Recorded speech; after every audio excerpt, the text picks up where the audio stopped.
What up, world? We are back. Fight Towns, man. I know y'all wonder where we went, man. We back bigger than ever now.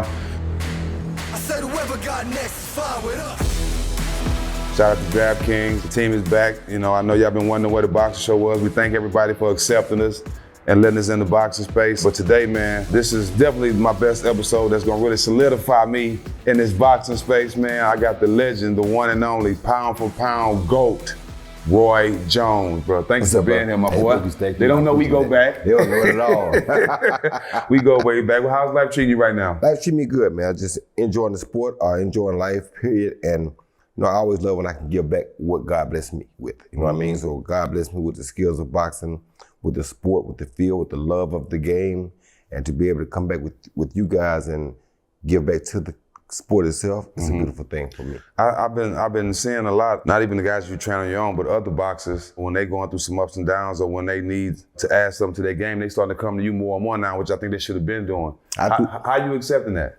Of course, you love see, it. I love it because I want them to come to me. You know, that's what God gave it to me for, to be able to give it to them. Right. Why would you be in the sport and not come and ask me questions? Right. Born and raised in Pensacola, Florida. What was your upbringing like? You know, I played a lot of sports. You got into a lot of things early. What was your upbringing like in Pensacola? Well, I started out playing football. Football team folded because I was living out in the northern part. What position? I was playing at every position. They started me out as nose guard. By the end of the season. No. Nose guard. Yeah, because when I first started. When you first started, they put you at nose guard, right? Yeah. By the end of the season, I was a quarterback. Okay. All right. And I stayed quarterback, and on defense, I got down the line, I went to right end. They kept me at right end because I was so good at it. And then I got the quarterback in the back. I mean, I went all the way down the line first, got to the backfield, then I got to be the quarterback. I'm trying to picture young Roy Jones as a lineman. Well, that's what they made you at first because they feel like you didn't understand the game. You know? Yeah, okay, that's how they taught you the game. Yeah, taught you the game. And I just kind of moved down. But by a quarter way of the season, I was in the backfield. By halfway of the season, I was the quarterback. And still defensive end. So as I moved down on offense, I moved down on defense too. But I was so cold at the end that they didn't want to move me off the end no more. So football was your first sport? That was my first sport. Yeah. Then I played basketball by the time I got to middle school. And I really loved basketball too, but the problem were I had to wait every year till the season started again. So, and we wasn't really big on AAU basketball. Playing all year round. We wasn't big on it, we didn't have it. So when basketball season ended, that was it for basketball until the next season. So boxing kind of went year round. And so boxing always kept me there because I knew I could fight year round. When did that come into play? When boxing come into play? Boxing came into play when I got about 10. Right after football, I got boxing. After boxing, I meant basketball. So I love basketball even more, but my body type was just better for boxing, and the fact that I could box year round was better for me. Who were some of your role models growing up? So you played so many sports. Like who did you idolize? Well, to be honest, my biggest role model was Muhammad Ali because I saw him first. But to be honest with you, people don't know this. I really idolize people like Danny White for the Dallas Cowboys. Yeah. Tony Dorsett for the Dallas Cowboys. Franco Harris for the Pittsburgh Steelers. I idolized a lot of those guys early. Tarzan was my biggest hero early too. Ali and Tarzan were my biggest two heroes. Because Ali was the king of the boxing ring and Tarzan was the king of the jungle. And I knew I had to be the king of something. So them two kings I admired. You said when you boxing came into play, that like who instilled it in you? Like how did it just pop up? Like your dad put it in you? No, what was funny was my father was boxing when I was young and I didn't know it. But he always had a heavy bag in our garage and he always watched Muhammad Ali fights. So when I started watching Muhammad Ali fights with him, I saw what Muhammad Ali was doing, which was, to me, it was all mental. And I was like, you know what? If somebody teaches me how to punch, I can do what he's doing. Because my mindset is, I'm gonna outthink anybody. I'm never gonna get angry because an angry man is easy to predict. And I already know this. Right. So the more people get angry with me, the better I feel because now I know I got you on my clock. I can predict your next move. So when I saw Ali doing that with Joe Frazier, I said, if somebody teach me how to punch, I definitely can do that. And that's when I just knew that was for me because I was an agitator since I was a little bitty kid. I constantly agitated people all the time. I got on people's freaking nerves all the time. When I saw him doing that for real, and that's what he was doing in boxing, I said, man, I got all the rest of it down pat. I just need to learn how to throw my hands. I learned how to throw my hands and move my feet. I can do what he's doing. And my daddy was so caught up in it, I was like, I can do that. Did growing up in the country help you be different? Of course it helped me be different. Growing up in the country helped me be different because I got a chance to really, really become attached to the animals, to nature. Nature teaches you more than any book, any Bible, any Quran, any other book can ever teach you. Because nature isn't written by somebody, nature is done. You don't go rewrite how that happens. It's done. Nobody can erase and change a word. Nobody can go write it how they feel. No, nature is just what it is. It don't change for nothing. Every year certain things happen, that's just what it is. You know, to me, nature is the closest thing that we can get to understanding what God wants from us. Right.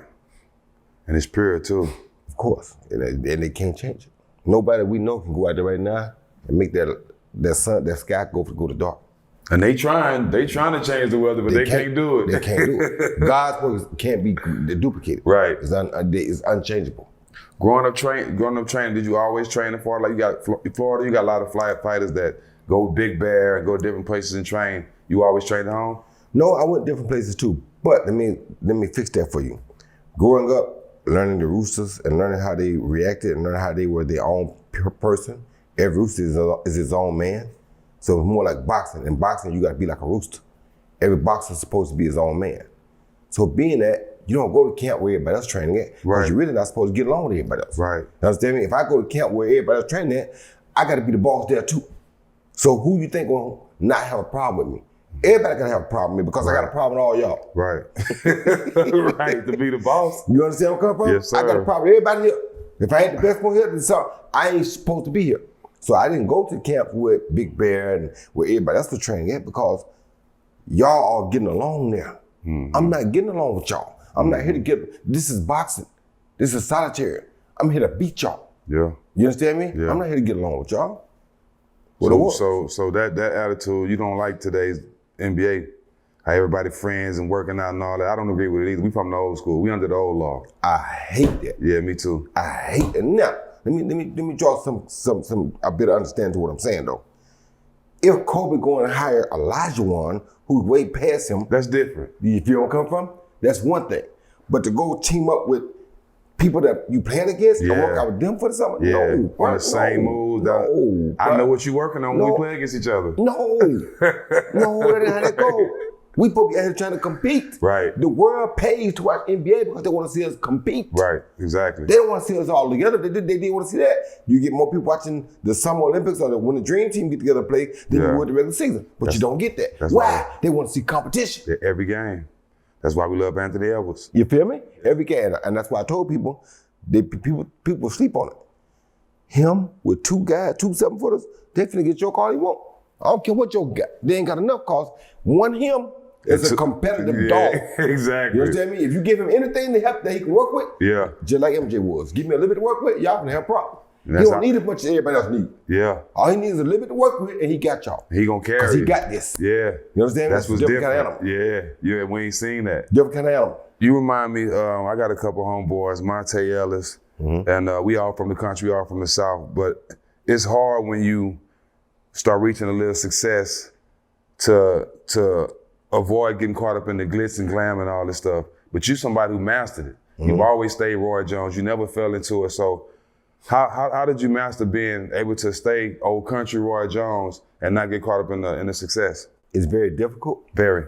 But for me, God kind of blessed me and cursed me in a sense to some degree. It ain't cursed, you really double blessed me, to be honest. Because with you guys, when y'all grew up in the same area or whatever, still got a lot of guys that you have to compete with. You know what I'm saying? A lot of guys that's kind of making the same things you're making, doing the same things you're doing. With me, the small town I'm from, it's not a lot of people making it from there. Yeah. And the ones that do make it from there, they're getting out of there. You understand? Because they want to get out of there. Right. I understood what it meant to grow up there and listen to the talk about you can't make it from there. You understand me? I want to always prove that wrong. And then I want to also prove that even when you make it from there, you ain't got to leave. You can do everything you want to do right there because you don't need that city. It ain't about where you're from. It's about the God that's in you. Right. You understand? How much has God given you and how much do you believe in what God gave you? You understand me? People always think I don't like LeBron James. I never said that. LeBron James is a phenomenal athlete. The old school mentality though was when you got to Cleveland, you wasn't supposed to leave Cleveland, you supposed to bring people to you because you're good enough to be a cornerstone. You understand me? If you're good enough to be a cornerstone, you don't leave until you get enough pieces around you to get the job done. Right. That's just the old school way. The Bible even says, you have to always seek God. All the books, all the holy books tell us we have to be diligent in our seek of the Lord. You understand me? Well, when you do sports, to me, everything goes back to the same thing, to that nature. We gotta be diligent in what we do. When you blessed as a cornerstone, when God give you more, then he expects more out of you. Yep. You feel me? So you can't, I understand the situation might have been bad, and I'm not saying you can't because you can do anything you want to do. Right. But to get people's different respect, old school people respect, you must stay there and prove that you're good enough. In that situation. Or you're good enough to build a situation yourself to make it work. If you can't, then we're gonna look at you a little bit different. You feel me? Not that you're not good enough, you're good, but we think that you probably make all the money in the world, which is a good thing for you, but we don't live for money. Right. We live for what we see you do. Right. What you did, what God gave you. You understand me? Yeah, God bless you, your gift gonna bring you money, but what did you really do with your gift? Because if you stayed in Cleveland, we really would be having an argument now on who's the greatest, you or Michael Jordan. No question. We really would be having an argument now because your stats, along with your longevity and all you've done, would have made us say, whoa. You know what I'm saying? This may be, he may be, but because you left, you didn't diligently stay there and take that beating, because Mike took a beating from Detroit for 3 4 years. You understand me? A physical and mental beating. And he still stayed there. Matter of fact, the last year he lost to him, he said, we're not going home. We're going back to training camp. We're going to get back right. They're not beating us next year. Bulked up. You hear where I come from? Got some size on them. It's not happening next year. Not happening. They're not doing it no more. Those three championships in Cleveland for Bron outweigh anything all them other championships. If he win 3 in Cleveland, you hear me? Oh, he a stud. You hear me? Yo, yeah. We have that argument now. Yeah, you're right. We having that argument now. You're right. We saying, wait a minute. We don't know, because he stayed there and I don't care who you bought, because you were the cornerstone. Right. You understand me? Yep, it's different. The cornerstone can't uproot. The reason they call it a cornerstone, because the cornerstone is the main stud foundation of whatever's built on that corner. Right, exactly. If you leave uproot as a cornerstone, you're no longer a cornerstone. Yeah. You took your own root up. You understand me? You open the break up now. You feel me? So when you open up, now you let somebody else come in, because the next person to come do like Giannis did. Giannis said, I'm not leaving Milwaukee. I'm good. I'm going to get me one right here. Stay loyal. And look what God did. God blessed him. KD got hurt. Yeah. But he got it because he stayed there. He showed that old school mentality. We don't see that no more either. He did though. Yeah. And I believe Ant-Man gonna do the same thing. Yeah. Because I think he understands that. Now if he don't, it'll surprise me. And like I said, with the money they pay the athletes nowadays, if you don't get along with certain people or you feel like somebody did you wrong, that's a different situation. You understand me? But for your legacy, you almost gotta bite that bullet. Because I'm sure that there was a time Mike felt they didn't treat him right. Right. He wasn't worried about that. He worried what he do on that court. Yeah. You understand what he did on that court? Gonna handle everything. Gonna override everything else. No matter how y'all treat me, I'm gonna tell that word in the end, what y'all did. Yeah. But I'm still gonna get mine here first, because if I leave, it don't count anymore. But I'm getting by first. I got to. You know, a lot of people don't know this too. Ant-Man, he's had somebody in his life too that's under our old rules, Steve Smith. See? He had a lot to do with raising and upbringing Ant-Man. So that shows a lot of his character. And Steve Smith was a dog. There it is. There it is.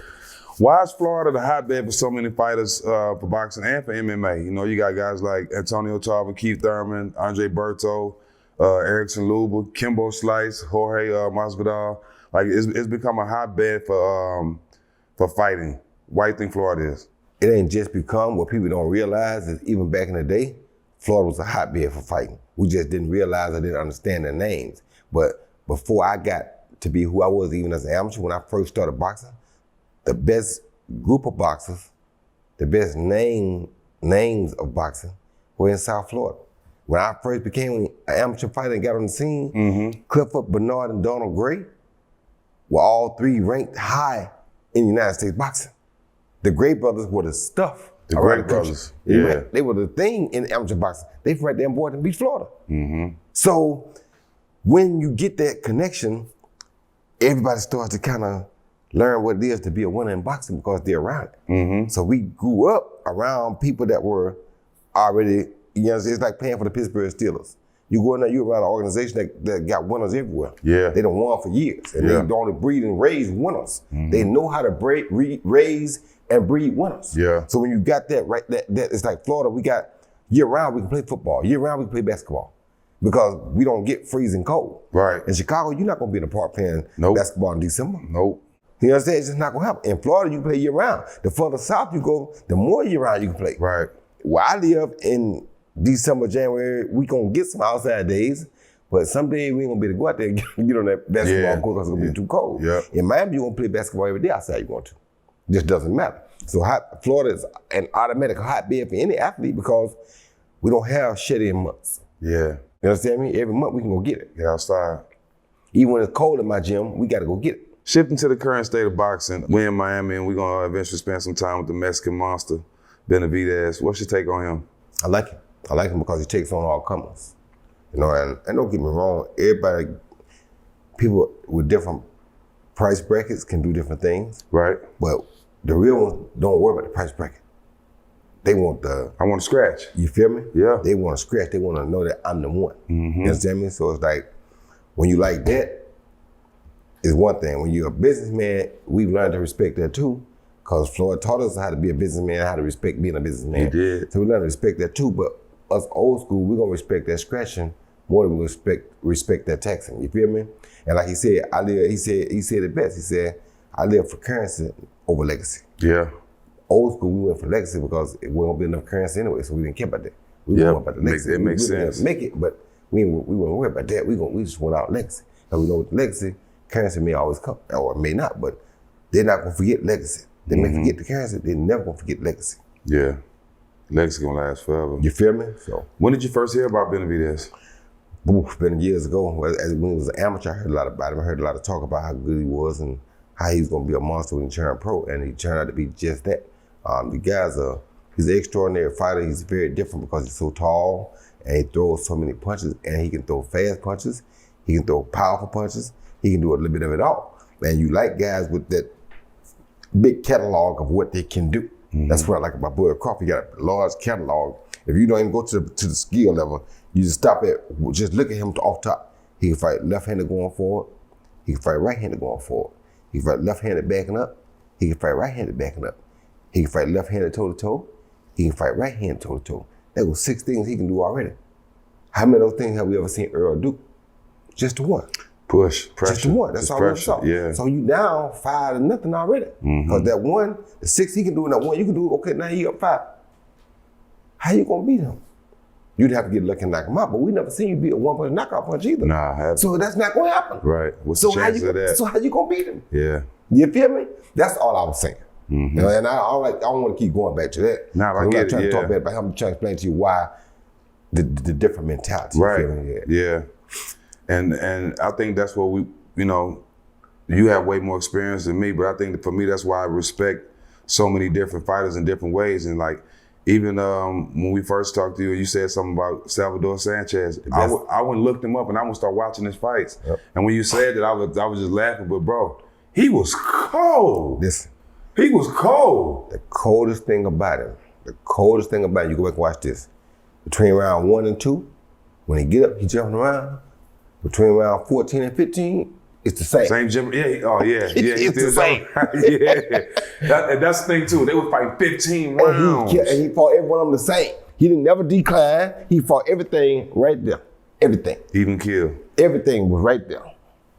Everything. So him and Marvin Hagler were probably the 2 most consistent fighters I've ever seen. They was gonna be them every night. I don't care what was going on. No matter who you fought. Marvin Hagler was so bad. I think Salvador did too though, but they were so bad they wore the same outfit every time. That's how consistent they were. Mm-hmm. He got them same powder blue trunks almost every time you seen him. Marvin got them same burgundy trunks every time you seen him. You feel me? Nothing changed. They are the true definitions of consistency. Mm-hmm. Transfer back to Benavidez a little bit. We all go through ups and downs. I've been through my ups and downs. And I think he's handled everything he's been through, in the great ways and evolved from it. When Benavidez went through his ups and downs with, the drugs and the weight loss. When boxers go through that time, and we've seen so many go through the ups and downs, is it frustration from not getting enough fights, or is the frustration of not getting the respect and not being able to pop to the top so quick? Like, it could be so many different things, right? It could be family. Could be a lot of things. Yeah. And here's the downside of that, Steven. When you win an NBA championship, you win as a team. Right. The whole team got that feeling. All of us are champions. When you win as a boxer, it's one. So like, I go win a title fight, I go be the great fighter, have an awesome performance. When I come to the room and close that door, don't matter no more. Because now they're saying, basketball, at least y'all the champ for the whole season. Yeah. Whole season. Us, you finished that? Okay, cool. Monday, can you do that to him? That's how quickly your performance is forgotten if you're not careful. Right. Knowing that can put you in a very lonely place. Yeah. Because you feel like you just went out there and did, you sacrificed your life for 6, 8 weeks, 9 weeks, 10, however long, to do whatever you had to go do. You went there and did it, and then last one night. Because after that night, don't nobody really care no more. Unless you were lucky enough or blessed enough to be able to do what Roy did and did so much stuff in that one night that they remember and keep talking about it for weeks. Yeah. That's why I did it though. Because I don't want y'all to stop talking about me after Saturday night. Right. I want y'all, when the barbershop open up Tuesday, or when the beauty salon on Tuesday, I need y'all still talk about what Roy did Saturday night. You feel me? Yeah. That's what made Roy different though.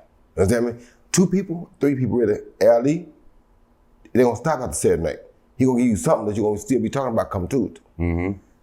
Sugar Ray Leonard kind of did that too. Sugar Ray Leonard. Mike Tyson, You gonna talk to me years. You see where I'm coming from? Roy Jones. Yeah. It's like even me. Last week they did a thing showing a pivot that I did to get out of a corner one time. Mm-hmm. And I remember it all because when I see it, I remember, but when I be fighting, I always be thinking if I just do stuff, right? But it's Steven, there's so many things that you can go break down and look at. Little things in around that I did back then, you will never see it again. It's unbelievable. It shocks me because I'm like, wow, I never even tried to teach nobody that because you had to be so far ahead of the game. Instinct too. To this, I'm saying you gotta have the instinct and be so far ahead of the game. Mm-hmm. You're not gonna pull that off. Yeah. Nobody I trained, maybe one dude I trained could possibly pull that move off because you gotta be so far. I'm talking against a top-notch fighter. Now against a bum, yeah, they can pull it off. But against a top-notch fighter, it's very hard to pull that move off. You understand me? And to me, that's what makes pound for pound the greats. When you go look at the stuff that nobody else can't do. Nobody else is doing against another great. Was you taught that, or you just picked it up? I was taught that. You was taught it. Okay. I was taught my foundation, but I added that to my own. Yes. Okay. Yeah. So I was taught a foundation, but I added that in. That's something they would never taught you to do because you never cross your left over your right. If you right-handed, you never let your left foot cross your right. You know what I'm saying? If you right-handed, you never let your left foot cross your right foot. Like, okay, you never do. Yeah. I took this foot as he started to step toward me with his front foot, which is his left foot too. I took my left foot and went straight down the side of his left foot. You aren't supposed to do that. I rolled out of the corner, spin around, and touched with a hook by the hook head just to show him that I could have got him anyway and kept on going. If it wasn't who it was, I would have hit with a hook by the hook head right hand, another hook to try to get him out. Yeah. But at the time, I wasn't trying to take the dude out. I was trying to outbox the dude. So I just stepped over, went under his stuff, hit him with a hook by the hook head, and got him out the corner. Crazy. Because this dude, too, if he's not a Hall of Famer, he's going to be a Hall of Famer one day. Really? Yes. So I didn't do it against a bum when he was older, but I didn't do it against a bum. I did it against a guy who was definitely going to be a Hall of Famer one day. If he ain't already. Mm-hmm. Yep. Can you give me 3 fighters that you can say Benavidez is a combination of? Well, he got a little bit of Sugar Ray Leonard with the fast hand punches he threw. He threw a lot of combinations. Yes, fast combinations. 6, 7 punches at a time. Yeah. Not many people did that. You feel me? So you remind me of Sugar Ray with that because they ain't the hardest, but he do throw the numbers. You didn't came with about 10 at a time. Probably more than them, but mine was also devastating. I ain't sure how devastating his is. I know mine was devastating because in a mind could have took you out. Yeah. Sugar Ray, he threw them, but all of them were meant to take you out all the time. Benavidez, I don't think all of his are meant to take you out all the time. Some just some tapping. Some just throw, but the fact that you can throw them is what is exciting to people. That's what excites us, that you can throw that many. Right. He has the height of a Tommy Hearns because he's tall for the weight class. He uses his range good when he wants to, right? But he throws the combinations and throws and he stays the same, kind of like Salvador Sanchez. he keep that pressure on you once he starts. He don't give you no break. Once he turn that thing on, yes, sir. he got that thing on. Yeah. You understand me? So he reminded me of those 3 fighters, and those 3 things remind me because he don't have the power to me, but he got the tall, that menacing look because he's looking down on you all the time almost. You feel me? And it's like, people don't understand how bad that is to have a guy constantly looking down at you while he's stalking you. Not many tall guys stalk you like that, but to have a guy looking down on you while he's stalking you. He want to finish it too. He good at finishing. You feel me? So Yeah. that's get the Sugar Leonard. Sugar Leonard was one of the best finishers of all time. He walks you down. You feel me? So when he wants you, Sugar come and get you. Yeah. A lot of people don't say that about Sugar, man. Sugar used to walk people down. These dudes don't understand Sugar was a dog. Yeah. You understand me? He was one of my other favorites. Yeah. You know, because he was doing it at the time. He wants to show me that people really understand and respect the hand speed. You understand? When you throw them numbers, he made people stood up just because of how many he was throwing. They was so happy to see him throw so many punches that it was like, whoa, who else can do that? Only Sugar. So it's like, Sugar was a different fighter. Sugar taught me probably more pound for pound than any other fighter did because he had hands-on with me too. Like kind of like how you say Smith is on with Anthony Edwards. Yeah. So we had hands-on. He taught me about the hook up, hook down. I used that my whole career because he taught me. So you got a lot of game from Sugar young. Well, listen, man, Sugar is, if it weren't for Sugar, I might not got to be who I am. You know, because Sugar was that dude and Sugar gave it back to me. Yeah. Because he saw it in me and respected it, so he gave me a lot of game. Yeah. Sugar gave me a lot of game. Experience is the best teacher. Definitely. That's why I don't mind giving it back, because I know he did for me. Yeah. So Sugar is the reason I never mind giving back to these young guys, because he took a liking to me and gave it to me. He might have been part of the reason I even made the Olympic team. Yeah. It's the facts. Being affiliated with it. Being affiliated with it. That's how shit work too. You gotta tell the truth. Let's go to the young 4 kings of boxing right now. Javante, Haney, Ryan Garcia. I'm gonna say each name, you tell me what you think about him. Let's start with Ryan Garcia. Ryan Garcia is a hell of a puncher. He's very explosive. Dangerous hook. Very dangerous. Everybody know that hook done knock a buffalo out. It's just the truth. It's just the truth. Yeah. He probably throw a hook more like mine than anybody seen. Yeah. He got that 1-punch shock on that left hook. Deadly. And then he understands how to throw it. So yeah, that's where he is. Shakur Stevenson. Shakur Stevenson is a very good fighter, but he gotta learn, and I will hope he will pay attention to this because this is gonna mean a lot for him. His feet are good, but sometimes they take him too far out of range to be able to come back and counter. The last guy he fought, the guy was a good puncher, so when he was jumping back, he was jumping too far back out of range to where he couldn't come back and get something right away. You understand me? And for the fans, it starts to look bored. That's how I'd say. I feel like he was running. He really ain't running. He just don't understand that distance. Somebody got to teach him, and I would teach him if they ever brought him to me. Let me teach him. But he got to understand what I'm trying to tell him. I'm not trying to criticize him. Right. When you say something bad, they take it as criticism. Right. No, son. It's just, you got to understand how to not jump. Okay. People know what the thing that dig the hole, the excavator, right? Yeah. If you move that thing back too far, you can't reach the job. Right. It's got to work, but it got to stay on the job while it work. You can't take it out of, if you working with this, because this part keeps it on the job, the feet. This do the work. If you take the thing and move it back, it's off the job. It can't work no more. Right. So if you move back every time off the job, it ain't gonna ever get no work done. So now it's gonna become boring. Why? It ain't doing nothing. It start on the hold, then it move to another. It start on the hold, then it move to another. When we gonna get a pond dug? We're not, because it's taking off the job too much. You gotta leave it on the job for it to get a pond dug. And that's his only thing. He a great fighter. He got great eyesight. He has great reaction time. He gonna be a great fighter. He just gotta figure out how to use them feet a little different. Is he the best defensive fighter out of all 4 of them? Right now, defensive, yes, because his defense is with his feet. That's what people don't understand. Defense isn't with your hands, it's with your feet. And he has the best foot defense of the game. So if he uses it for defense, when it's strictly defense, yes. But when you want to make it offensive, you can't do the same. You gotta cut it in half. And that's the only thing he had a problem with. Once he learns that, or figures that out, he gonna be a killer. Would the skill he has now make him the best out of them 4? Right now, no. Because some people gonna say, boy, and the reason the rest of them don't want to fight him is because they know he know that back foot game so well that he's not gonna engage until he wants to engage. And that's a good thing too. But for the fans and to be not right now, the ratings, you gotta be able to engage when they need you to engage. If you can't, then you're gonna become bored. So he's not boring unless you don't understand boxing. Right. You understand boxing, he's not bored at all. He's doing some good stuff. Yeah. But when you looking at it from a fight fan perspective, it becomes boring because he's not ever taking that risk to do something off. Yeah. He got to just be a little bit more of a risk taker. But he got to learn it with the feet so he knows when and why he's taking that risk. You understand me? Yeah. That's where people like myself come in because I understand it. And they would say, why you trying?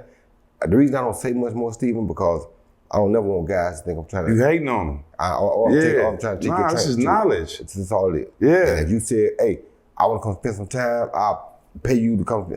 Kobe said, I'm going to pay Elijah one to spend some with him so I learn how to get my footwork right. But let me tell you right, that's only in our culture.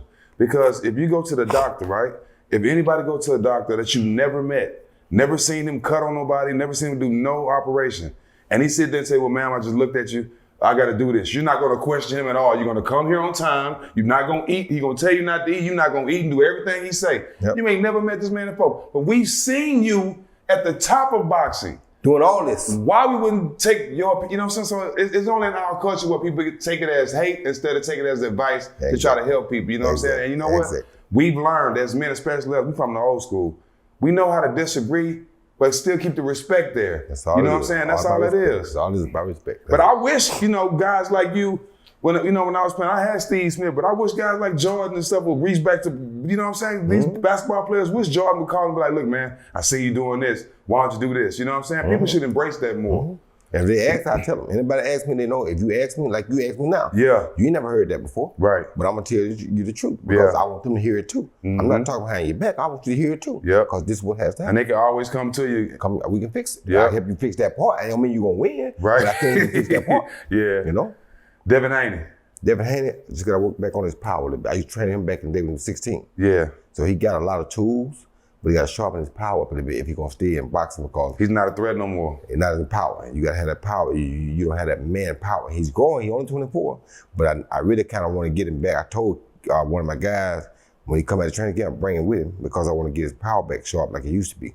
His power, because when you fight amateur a lot, and I hate to say this, but even the Cubans, their power punches have disintegrated. They don't throw the power they used to throw no more. You understand me? They used to be powerful and great boxers. Now they're good boxers still, but they're not as powerful because they slap more. When I say slap, that means they punch with this part of the hand more than this part of the hand. Yeah. This is the hardest part of your knuckle. You hit him with this, you're crazy because it takes just as much time to hit with this as it does to hit with that. So if I'm gonna hit you, why not hit you with a hammer? I don't hit you with no water balloon. This is a water balloon. This is a hammer. You understand me? It's a different thing. I'm not gonna hit you with a water balloon, it's just gonna piss you off. Yeah. Because when that water get all your face and wet you, now you mad. Yeah. Because I done slapped you with a water balloon. Yeah. No, I'm gonna hit you with a hammer, so you're gonna say, whoa, yes, that's the reaction I want. You understand me? If I didn't have a hammer, when I went up to fight Jaron Reese, I'd never beat Jaron Reese. Yeah. Because he'd walk through that water balloon. That's all you got. He moved up, just when he moved up to heavyweight. Light heavyweight. It was light heavyweight, right? Heavyweight. Heavyweight, yeah. He takes that one time, that's all you got. Yeah. Here he come. No holds barred, he just coming. Because he's not afraid of that water balloon. That's a big boy, too. Instead, when he felt the hammer, he said, oh, woo, this dude can punch. Yes, sir, both of us can. Yeah. So welcome to my world. Yeah. But they didn't know you was going to be able to punch moving up like that. They didn't, they but know it was going to translate. It's about technique, though. Yeah. You got the technique, it's going to translate. Yeah. It don't matter what team you play for, your jump shot's still the same. Yeah. Because you got a technical, good jump shot. Yeah. You understand the game. It's routine, too. You understand me? So no matter who you play for, you still going to be Steven Jackson. Right. Right? Right. That's different. If a guy only has this or only has that, then it's easy to isolate that, and now you can take him out of the game. Because that's all he got. But when a guy know how to use what he got in a lot of different ways, it's hard to stop him. Make adjustments on the fly. It's hard to stop him. Tank Davis. One of the best ones out there is what they don't know gets less respect for it, but one of the best ones out there. Now his mouth a little different, you know what I'm saying? He's a different kind of character when it comes to the mouth. Yeah. Because that's where he's from. But he's really one of the pound the best ones of the crew. And I'm gonna tell you why he's the best one of the crew, to me. He can punch, but he also can box. You understand me? Some that can box can't punch. Some that can punch can't box. He can box, he can punch, he can move laterally, he can do it left side, right side, he can do whatever he needs to do as a southpaw to get the job done. And that's saying a lot, because not many guys can do that today. Like I said, once again, I'm talking to you, the great Roy Jones, just can correct me if I'm wrong. From his last 4 fights, I think he's gotten better at setting up punches, making people walk into him. He did it against Rowland, he did it against Ryan. Do you agree with that? Of course I agree with that, because he shows discipline. Discipline enough to have, he got enough shock on his punch, but he knows how to set the punch up before he does it. He's patient enough to set it up before he does it. He looks at it a few times to make sure he got it, When you know he got it, boom, he get it. That's a real chess player in the boxing ring. That's the most deadly kind of guy in the world besides a Mike Tyson type guy in boxing. A guy that can play chess in that boxing ring is a killer. And that's what Tank can do. You get how much credit you give to Calvin and them? His You gotta training. get off. They raised him up his whole life. You gotta give him that credit too. Boy, sleep in front of the gym. Yeah, they raised him up his whole life. You gotta give him that credit, you know? But he's kind of like him and Terrence Crawford to me are two of the best right now because of their setup game. Yeah. And Devin has a setup game too. Just that Devin didn't feel a little bit on his punches. If he gets his punches back on point, he got a good setup game. If Ryan get a setup game and a right hand, Ryan will be dangerous. Yeah. Yep. The dream fight out of them four, who is it? Man, in all those fights are dream fights. All four of them? All four of them. See Tank against either one of them, see Devin against either one of them. Yeah, Shakur. See Shakur against either one of them, and to see Garcia against all those fights are major fights. I think Shakur gets his respect if he fights Ron Garcia. He does. But like I said, I'd like to see him work on that, not getting off the job so much, because if you fight Ryan and you beat him in a boring way, people are not gonna get credit for it still. Okay. If you beat Ryan the same you beat the other guy, you're not gonna get real credit for it. Because Tank stopped Ryan. Yes. You understand me? So if you go out there and you beat him, but it's a boring fight, you're not gonna get no credit. That's gonna hurt you more than it's gonna help you. Because anybody that goes the distance now, if he clean, if you go the distance with a clean Ryan Garcia, that's gonna do you no good. Because Tank stopped it, and he was clean when Tank stopped it. Yeah. And Tank was clean when he stopped it. Yeah. So if you go out there and you don't stop him when he's clean, then it's gonna diminish you a little bit as far as that race goes. Yeah. Because the leader of the race right now is Tank Davis. Yeah. And Tank stopped Ryan. So, styles make fights, yes. Yes. So you out there and completely humiliated Ryan with your boxing skills. Yes. That's different, yeah. Yes. But if you just do just enough to get by, no. They're not gonna give you credit for that. What do you think about Saudi Arabia being a new place for the biggest fights? It's kind of like how you feel about the salaries these guys make today. Yeah. As opposed to what you make back then. Right. You feel me? As much as we love what we did, if they were paying that kind of money when we were active, do you know we wouldn't even be here right now. Yeah, right, exactly. We couldn't be. Yeah. You feel me? I mean, dude, to pay that kind of money to somebody that loved it like we loved it, I did some great stuff in boxing. Some stuff that, like I said, like I told you, it still surprised me when I look back at it because you never seen nobody do it before, right? But if they came in and said, we're gonna give you $100 million to do this, you know what Roy might have did? Every 3 months, you probably be fighting. No, every 2 months. Every 2 months. Every 2 months. Because I'm gonna be trying to outdo myself. Yeah. So even if somebody couldn't keep up with me, I'm gonna try to outdo me. I want to go outdo my last performance. Yeah. Because they paid me to do it. So if you paid me for a job, I'm gonna give you what you paid for. Mm-hmm. And so. Mm-hmm. I was doing it anyway. So. But Lester. It's been crazy, bro. It's been crazy. Who is the face of boxing and pay-per-view right now? And what should the criteria be? Still Canelo's the face of boxing. Canelo's still the face of boxing. And he's still the face of pay-per-view because the Latinos love and are gonna support boxing. They don't care what goes on. Right. So he's gonna be the face for as long as he wants to be. Okay. You understand me? The Mexican Monster can also become a face. He's just gonna go a different route. And Canelo is playing the game he's supposed to play because he's like, hey, look how long I worked to earn this. I'm not gonna give him a chance to get this off of me. Right. Yeah. I give him all the time. You feel like what you gotta understand. Now, I do understand that, you know, but at the same time, there's another tornado brewing over there in the name of Inoue. He just won. That is a bad dude. You hear me? Say what they want. I know he's way over there in Japan or wherever he is, but that is a bad dude. You understand me? They don't give him the credit because we don't see him that much. That dude right there, I think that dude really is pound number one. He just don't have the competition at that weight class to have that big fight to get it right now. And the United States don't know him because we don't have big fighters in his weight class over here that we know that good. We only seen him against Fulton. You feel me? So he dominated Fulton. You feel me? The one that we did have, look what he did to him. Mm-hmm. So he really number one pound for pound, but because he don't have the opposition to prove it, I got to leave Bud there. Right. And the reason I leave Bud there because Bud was there for so long with the same problem anyway he had. He had no opponent to be able to prove it. You feel me? Nobody he could have fought to get in the ring and got in front of besides a Pacquiao who wouldn't fight him at the time that he could have used to prove it with. So he was number one, but he couldn't get a person to get in the ring with him until Earl did. You understand me? So anyway, I think he's number one, but he's going to be number two for now because he don't have that opponent. But that's a bad dude. He's definitely the face of boxing internationally for sure. Yeah. Internationally. Yeah. And in this country, you got Canelo, you got Bud, because Bud takes on all of them. And he just won the big showdown fight at the welterweight division, which is what Tommy Hearns and Sugar Ray Leonard left off at. Right. So, I mean, that's never going to be forgot. So anybody who wins a showdown in the welterweight division, you definitely going close to the top of the pound for pound with this. Yeah. And he just did that. So he's number one pound for pound. Like I said, Canelo's the biggest drawer, and Inoue is the biggest international superstar. We talk about who got next, and somebody who I'm real high on, somebody said you see a lot of yourself in Boots. It's definitely like a little brother to me.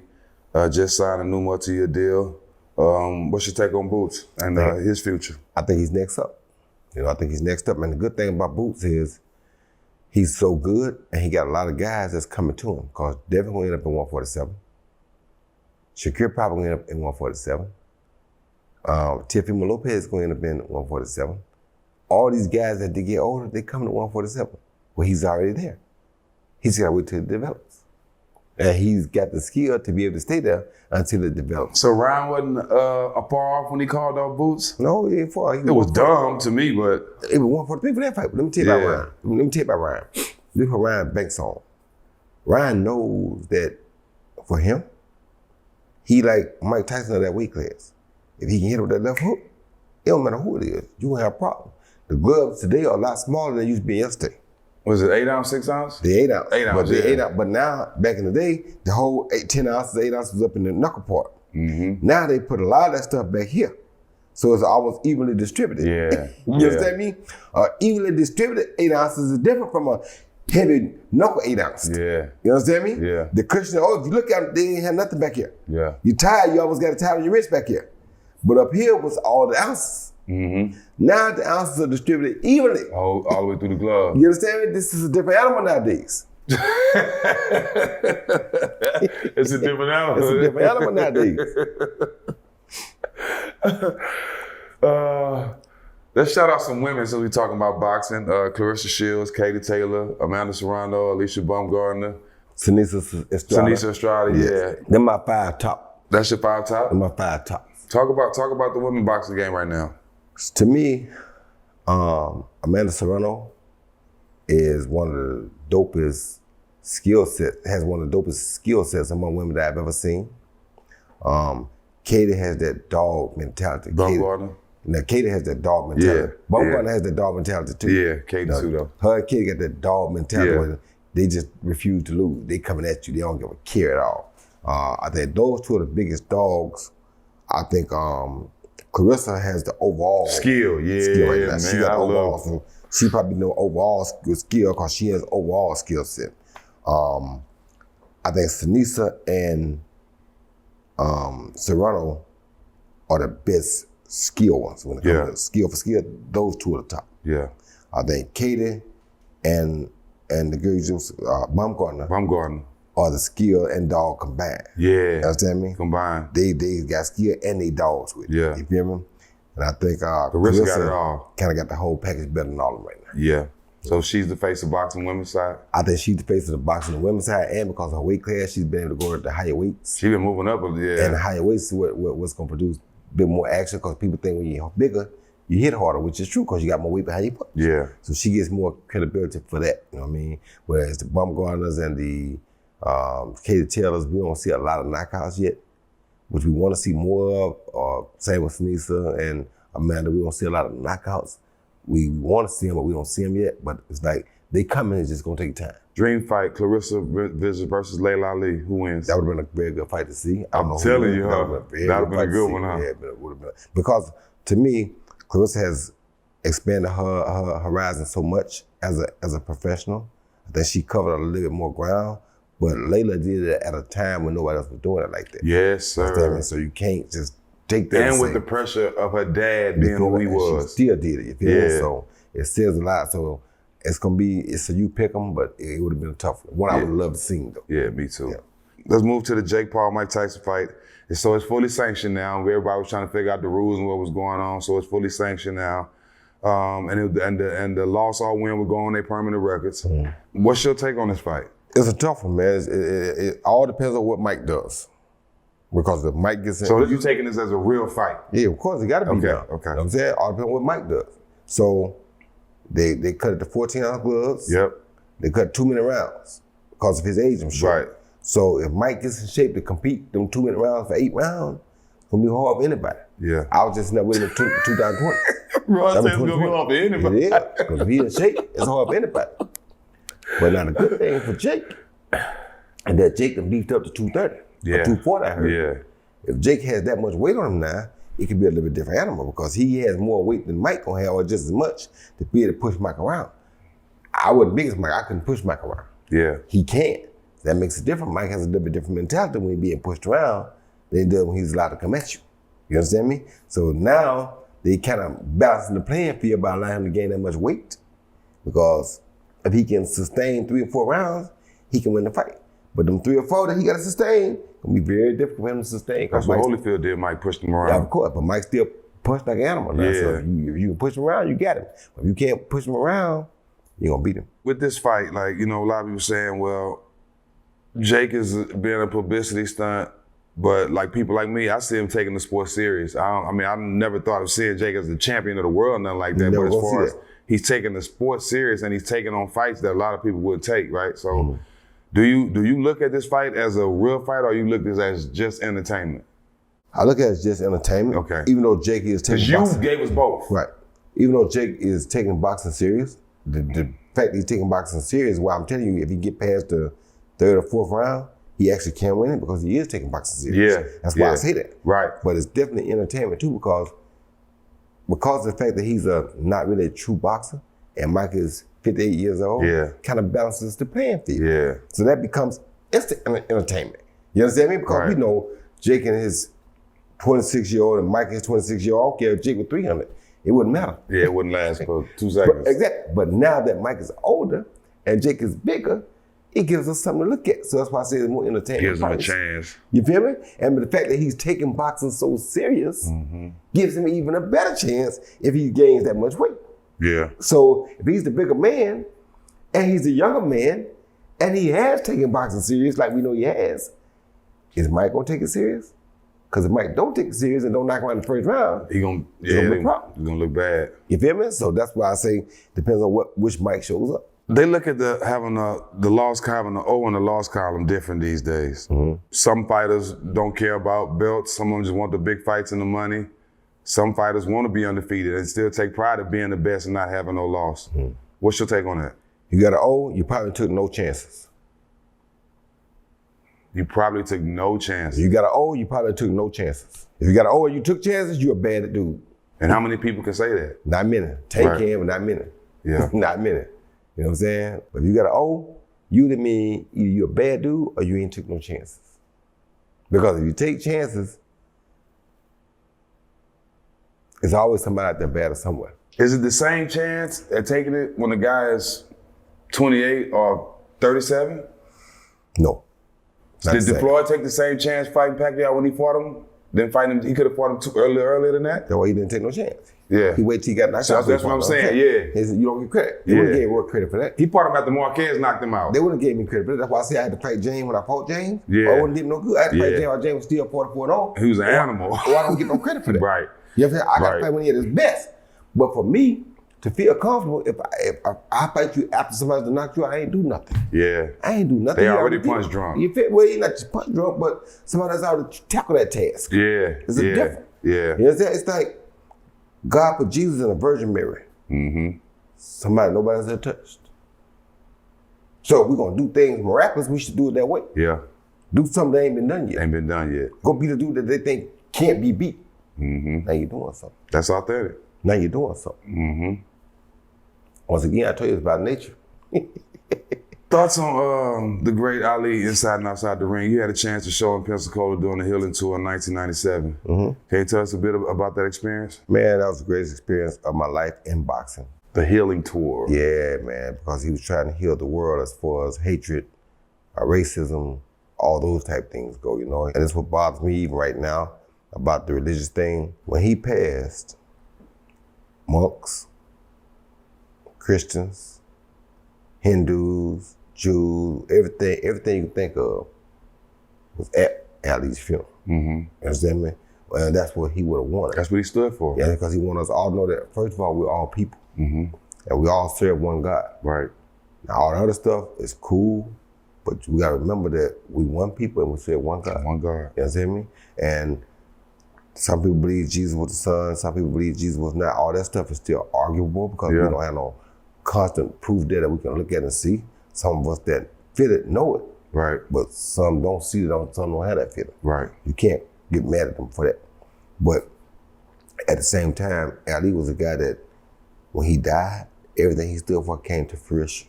Because you never see this many different type of people in one setting. Yeah.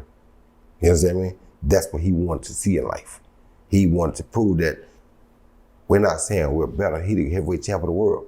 And was the most known man before even social media existed. Right. He was the most known person in the world at one point. The heavyweight champ of the world was the most known athlete, a known person, more than the presidents around the whole world with no social media. Who does that? You understand me? Yeah. So this guy, in my opinion, is the greatest athlete of all time. And that's why when people ask me who's the greatest of all time, I'm always gonna tell you Muhammad Ali. Because if it wasn't for Muhammad Ali, I don't start boxing. You understand me? So they say, who the greatest? Muhammad Ali can always get my vote. Well, for him, I don't start. And the time he was in, what he went through, what he endured, What he accomplished all the time. So think about it, not the most known person in the world with no social media. Yeah. Are you kidding me? Yeah. Don't All get about no the better person than he was. Don't get no better than that. What's next for you? You still have one more fight in you? Nah, I keep a fight in me, but Just not doing it. I ain't trying to get it out me, but I try to keep one in me. But Yeah. the whole thing for me, man, I just try to train these guys. I want to make another champion that comes along and is as not determined, but is as effective in the whole sport of boxing as I was. Meaning that he can do so many different things that people have to look. I want to train a guy that can become must-see TV. You understand me? Gervonta Davis right now is must-see TV. Terrence Crawford, must-see TV. Yep. Canelo Alvarez, must-see TV. The Monster becoming must-see TV. You understand me? I want to develop another guy that can come along and become must-see TV. When you do that, you're doing something. I became that myself, but can I create that? That's my goal now. Can I create a guy that becomes must-see TV? You think you have somebody in your camp that's I on got the a way? couple guys. I got a couple guys. No, I got a couple guys. Yes. Yeah. I got a guy that's already over there that has it that I got to try to bring it out of. Named Kevin Newman. I got a guy overseas named Tony Curtis who's only 17 who has it all. Just got to grow into his man strength in order to get it out. I got a couple guys. I got Archie Sharp. I got Andrew Murphy, Mandeep Django. I got a couple guys that show signs of it, but they got to pass a lot of tests before they get it. To see it. How do you look back on your career right now? Because of me being who I am, I have to love my career because I did everything I wanted to do and some. I got every ounce out of it that I could. When I go back to God, I don't want to say I left nothing in that cup. Yeah. You understand me? I pulled that cup out. Right. I get everything He gave me in that cup, I pulled it out and let them see it. You understand me? Because that's who I was. People think that I get angry. Yeah, I get angry because I feel like y'all say the greatest of all time, y'all take that lightly. Because the true greatest of all time is always going to be Muhammad Ali because of what he did. No question. No question at all. You feel me? The next greatest going to be somebody that could do everything. And I don't know nobody else that could do everything more effectively than I did. Right. You understand me? Just what the facts are. And to go straight to church with it, who covered that much weight? Pacquiao covered more weight classes, but you got to remember, 105, 108 is two weight classes. Yeah. 108 to 112, that's 4 pounds, 2 more weight classes. 112 to 115, that's another weight class. So some of these 3 and 5 pounds. Yeah. You know what I'm saying? So these weight classes, I covered from 154 to infinity as far as weight goes. 154. And they go all the way up to? Well, you got my opponent go from 154 to 226. What other fight in history dominated with his opponent range being 154 to 226. If you calculate that weight, you would never find another fighter that dominated that range of weight. So you can be 226 and fight against somebody 560? No. I mean 260, 250? No. I'm saying that I dominated from 154. Right, all the way up to that weight. To a guy that was 226. Right. Who else got an opponent range that wide? I seen Bron's Bomber fight at 212. And I think Fury was like 260 something. No matter, once you get 200, it doesn't matter. But you can't expect to win that fight with 50 pounds. He dropped him. He had him out. He wasn't 212 that fight. This was the second time. Oh, the second time. He showed up 212 the second fight. Yeah, that was kind of crazy on his part. He was small. That was kind of crazy on his part. Yeah. To me, that was kind of crazy. That wasn't smart. To me, that wasn't. No. Because that Fury is a giant now. No, you gotta get. And he threw him around that fight too.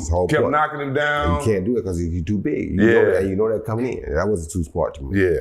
Okay. I was trying to think of the question. That's what I wanted to ask you that that's just too much. Yeah, that wasn't smart. No. Yeah. When you know what you dealt with, you dealt with it one time before. Yeah. It's not smart. If you could change one thing in boxing, what would it be? That we have one person like a Dana White.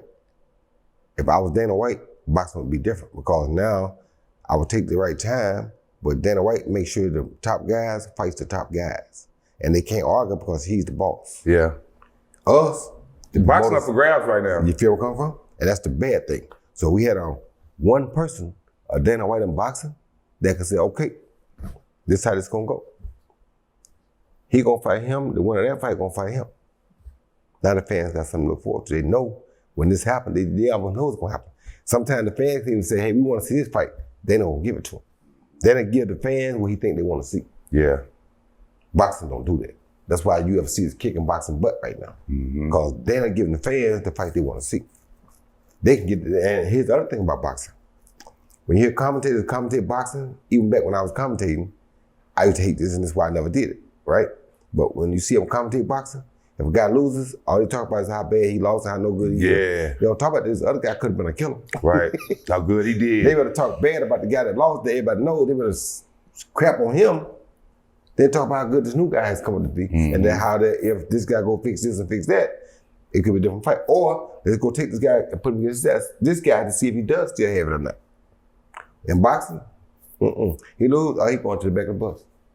Not having Showtime has put a hole in boxing. Showtime not being in boxing. HBO put a hole in boxing. Yeah. Because those were the two networks that kept boxing going. Yeah. Listen, this is what people don't understand. And until it happened with the zone even, it's not gonna be the same. Because when I was a kid, I'm gonna take you back a little bit. When I was a kid, I grew up, Emmitt Smith went to college in Florida. Roy went to the Olympics. If Emmitt went up, Roy had to go up. If Roy went up, Emmitt had to go up. Yeah. Emmitt became the leading rusher in the NFL. Roy became pound one of the best fighters to ever do. Yeah. They had each other to push. We weren't even in the same city pushing each other. We were from the same city. That pushed us. I had to do good because I'm from the same city he's from. He had to do good because he's from the same city I'm from. Yeah. You understand me? Yeah. And we ain't even talking about this. We never had that conversation until we got retired. You understand me? But that's how life goes. Yep. So that being said, man, it's like, you gotta be willing to go out there and go the extra yard to show that you're the best. If you don't, you ain't doing yourself no good, man. Spinning you know what wheels. I mean? Top 3 fight towns, cities that breed the best boxers. No, it's hard to say top 3. I want to give Florida because I gotta say Florida. Yep. But I'm gonna tell you this. Florida, I'm gonna give you states. Florida, Ohio, and Michigan to me. Florida, Ohio, Michigan. Yep. There's some bad boys come out of Florida.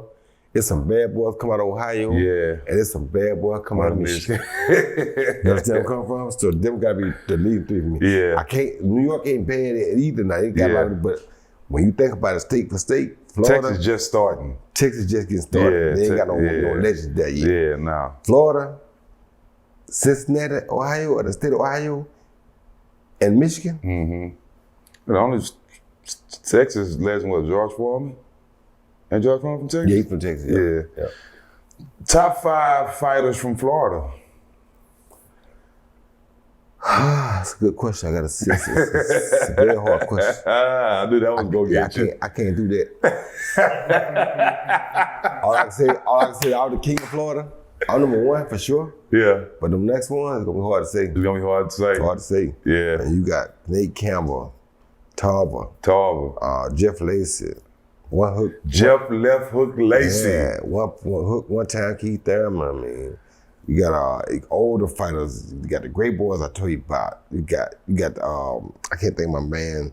But man, so many fighters, Glenn Johnson, so many fighters from Florida, bro, that you can't put them in line. You just know that I was the GOAT because I was the main one of them. Yeah. You know what I mean? But after me, man, so many of them that you put them on, you can't put them on 2, 3, 5.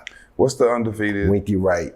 I mean, so Winky many of them, Wright. man, you know? What's the undefeated fighter that real good? When Calzaghe beat Jeff Lacey, I almost cried, dog. Yeah. I was hurt. That hurt everybody too. We thought we had the next Tyson coming. No, I kind of knew that because you knew kind of. Yeah, because Lacey was a lot like Ryan when Ryan fought Tank. Mm-hmm. He bring one punch. One dimensional. You bring one punch to the table, you're not gonna beat nobody like Calzaghe. Throw too many punches. He could fight. And he throw too many punches. You're not gonna beat him with one punch. If you can't knock him out with that one punch, it's over with. Yeah. And he knew I already knew your one punch, so that makes it even harder to knock him out with it. Yeah. Because he knows it coming in. So. It's done with everybody in that left hook was. Yeah, exactly. Craziest interaction you had with a fan? You know, it's always weird to me when women want you to sign it. Like you be like, what do you do? Like, what do you do, bro? You be like, how do I tell my mama? It's hard to say no. You can't say no because then you being a jerk. You feel me? Yeah, so, but yeah. you want to also, you can't also be just, you know. So you be like, okay. You can't just lift it up. And no, you can't. Yeah. If you could compare your basketball game, and we talked about basketball a little bit. If you can compare your basketball game to someone current, who would it be? Current? Mm-hmm. Ooh, I don't really watch a lot of current guys, but I would like to say, you're a lefty. No, I'm righty. You righty? Yeah, I'm righty. Oh, okay, you're righty. Mm-hmm. Oh, so you one of them? Yeah. Punch. What side you bet baseball on? No, everything ain't right. Everything ain't right except the left. Okay. The left hook. But I had that because when I was young, I used to hurt my right hand a lot. Yeah. So when I hurt my right a lot, I used to depend on this for power too. This was my work hand, but it's also had to be my power hand. Sometimes because this one was hurt. But you got to be a real good boxer to lead with your power hand. No, I lead with my weak hand. This is my weak hand. That's your weak hand. I'm right-handed. I know you right-handed, but from the years of me watching you fighting, it seemed like that was your most devastating punch, the left hook. I said I had to make it there because of this stay hurt so much. Yeah. But this really was my power. That's really was your power. Yeah. Okay. If you look at, I give example, and I don't mean to, I'm not trying to talk down nobody, but yeah. of all my knockouts, go back and look at Art Sawano. When I hit him, his eyes rolled back in his head. Nobody else ever did that before. That was right hand. That was my right hand. But it still wasn't hurt then. Yeah. I hit with overhand right hard as I could. It was hurt, but it wasn't like I knew I only had one shot. So I put everything to overhand right because I know I had to knock him out or I was gonna lose the fight. I think that's what beat up, not to go off subject, but I think that's what beat up Errol. Bud was able to switch and put his power hand in front. He was just hitting him with that jab so hard, bro. I just told you that he could do left-handed forward, left-handed backwards, right-handed forward, right-handed backwards. He could do everything with both sides. If you remember the fight, the first right hand he threw, busted the first punch. Messed him up. Bust him wide open. I'm like, whoa. Messed him up. That scared me when I seen that power. To close out, I want to just thank you, Roy. I'm like, we've been friends for a while, but you know, we haven't really just hung out much, but the respect has always been there. And for me, you know, I'm honored I want to say thank you first for taking this time to interview me because as a basketball player coming into space, you know, people think it's a joke and I think, you know what I'm saying, but you being here has given me a lot of credibility, but I just want to thank you for the person you are because I play basketball and it's imperative to me that I give back and I do things for the guys coming up, you know what I'm saying? Without even thinking about it, without asking for anything back. I love the fact that guys like you, when I seen one of the Charlos come to you, even though it didn't do nothing for me, but I didn't get nothing out of it, it meant the world to see somebody like you embracing these guys when they at their lowest, right? Because it's easy to run to these guys and try to train them when they're at the top and they winning the best, right? It says a lot about the person you are, okay? I know Roy Jones is at an even kill. I know he's solid. I know everything in his life is solid and structured. I need to go down there and get some game from him.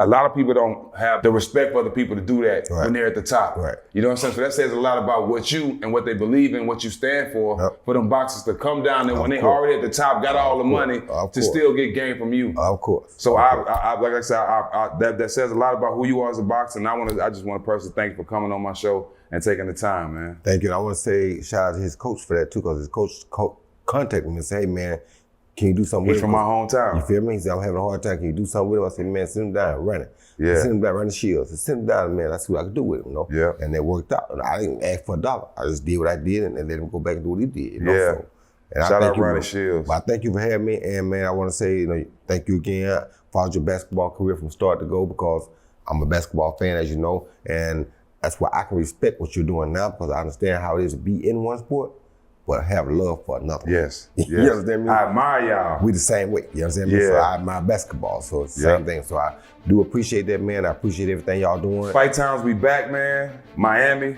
with the legend Roy Jones. You're gonna see more of us coming soon. We out. This is the type of intensity you want to see. Let's go. I love it. This is a legacy fight for both guys, and I think both guys understand that. Did you get nervous in the big game? I did get nervous. I think if you don't get nervous, you don't care about that moment. The biggest fight of the year, probably the biggest fight of this generation. How do you feel? Feel good to have these gloves on. Hat on top of the goggles. I want y'all to look to me as an ally. Throw it. Right hook to the body. There you go. Nice. You think I can take a body shot for you? You sure you want to try? No, I'm Zach. In the next 10 years, I see myself being the greatest in my generation. Hey. Woo! Yeah! What's your name? Big Five. Let him know.